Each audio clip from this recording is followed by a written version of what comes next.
വളരെയധികം ഞെട്ടിപ്പിക്കുന്ന വാർത്തകളാണിപ്പോൾ സിനിമാ ലോകത്തു നിന്നും വന്നുകൊണ്ടിരിക്കുന്നത്. സ്വപ്നത്തിൽ പോലും ആരും വിചാരിക്കാത്ത നടന്മാരാണ് പീഡനാരോപണങ്ങളുമായി രംഗത്തെത്തുന്നത്.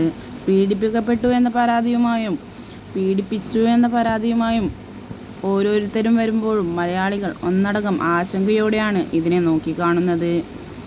കാരണം മലയാളം സിനിമാ ഇൻഡസ്ട്രിയെ മൊത്തം തകർക്കാൻ കെൽപ്പുള്ളതാണ് ആ വാർത്തകളെല്ലാം തന്നെ.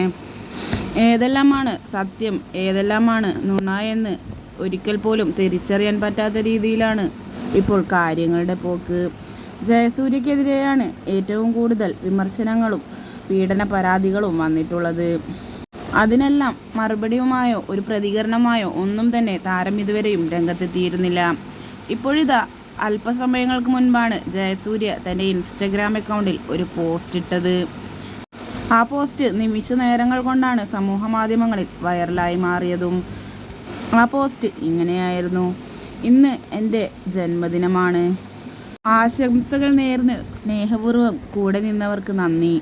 വ്യക്തിപരമായ ചില അത്യാവശ്യങ്ങൾ കാരണം കഴിഞ്ഞ 1 മാസത്തോളമായി ഞാനും എൻ്റെ കുടുംബവും അമേരിക്കയിലാണ്.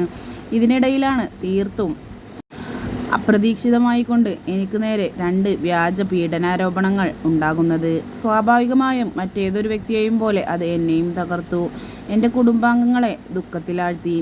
എന്നെ ചേർത്ത് നിർത്തിയ ഓരോരുത്തർക്കും അത് വല്ലാത്തൊരു മുറിവായി, വേദനയായി മാറിക്കഴിഞ്ഞു. ഒടുവിൽ ഞാൻ നിയമവിദഗ്ധരുമായി കൂടിയാലോചന നടത്തി കാര്യങ്ങളെല്ലാം തീരുമാനിക്കും.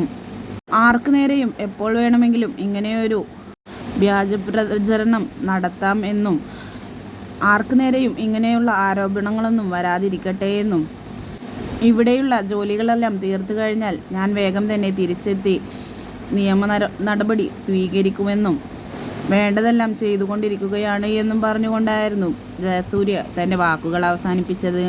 പാപം ചെയ്യാത്തവർ കല്ലെറിയട്ടെ, പാപികളുടെ നേരെ മാത്രം എന്ന് പറഞ്ഞുകൊണ്ടും തൻ്റെ ദുഃഖം ജയസൂര്യ അറിയിക്കുന്നുണ്ട്.